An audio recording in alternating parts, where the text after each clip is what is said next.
तिचा वाढदिवस आहे.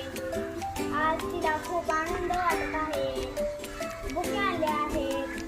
सर तिला साजरा करत आहेत. वाढदिवस साजरा करतात.